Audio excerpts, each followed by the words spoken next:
All right. So what's going on? It's Frankly Frank again, and we're gonna talk about the third place game because now that's over. My opinion, I want to say has been changed, but it's definitely kind of been altered a bit.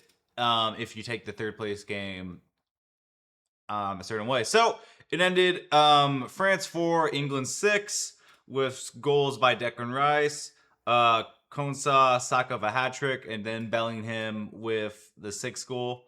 And then on the French side, Mbappe scored two, Barcola scored one, and then Nabele scored the fourth goal in the 96th minute of regular time, or I guess added time.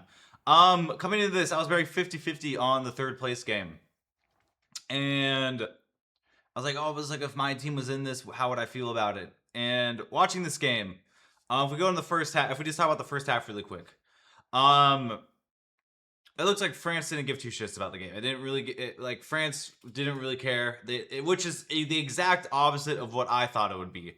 I came in saying, "Oh, the way England lost the game against Argentina, they're gonna feel a bit more down in the dumps."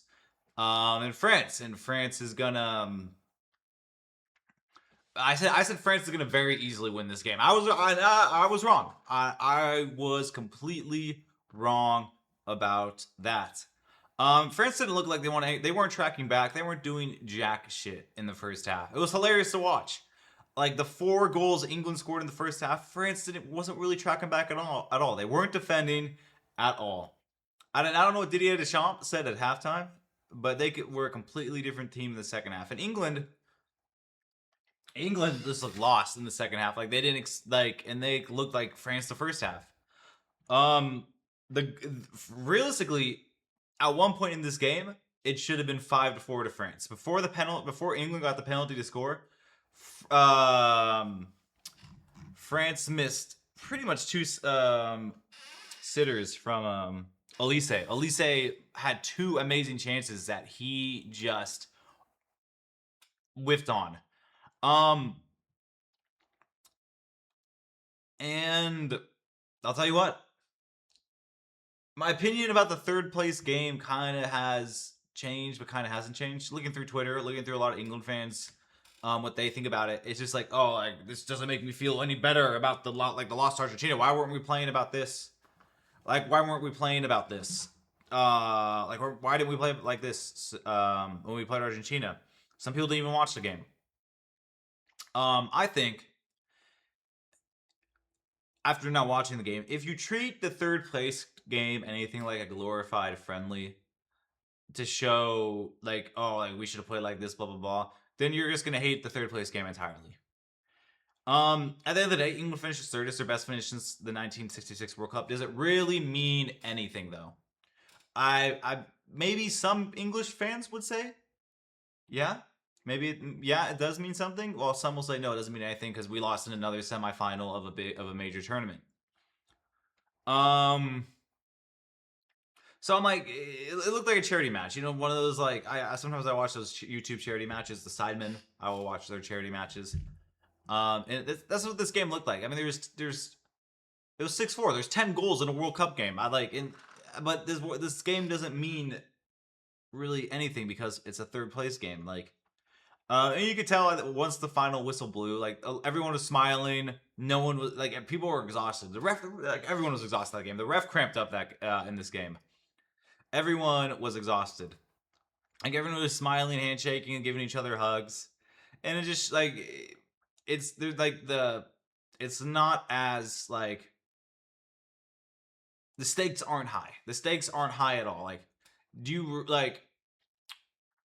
You could ask probably even like some of the more um intense soccer fans, like who are football fans, who was in the semifinals. I said like, oh, I knew Morocco was, but I actually forgot who Morocco played in that semifinal. I had to look it up, but it was Croatia, and Croatia won. I just remember that Morocco lost. It just shows how little the third place match means. Um, is it an important game? No. Does it make like? I still think if we look at like the grand scheme of the tournament, I think England's lost to Argentina hurts a bit more than France's lost to Spain. But I mean, if you watch the game, it was a fun game. It was a fun game. I enjoyed watching it, but I don't think you can make the argument. I was like, oh, why didn't we play like if you're an England fan, why did we not play like this against Argentina? Because I think France was just honestly there to have fun, really. And I do want to give a shout out to Saka for a hat trick. I'm wearing a Tottenham shirt, so you know I'm not an Arsenal fan, but anytime you get a hat trick in a World Cup, man, that's a big deal. That's something you could only dream for. And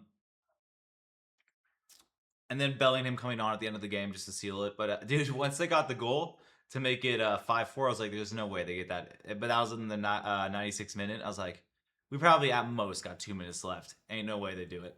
But I enjoyed this. I enjoyed that second half more than I've enjoyed a lot of soccer.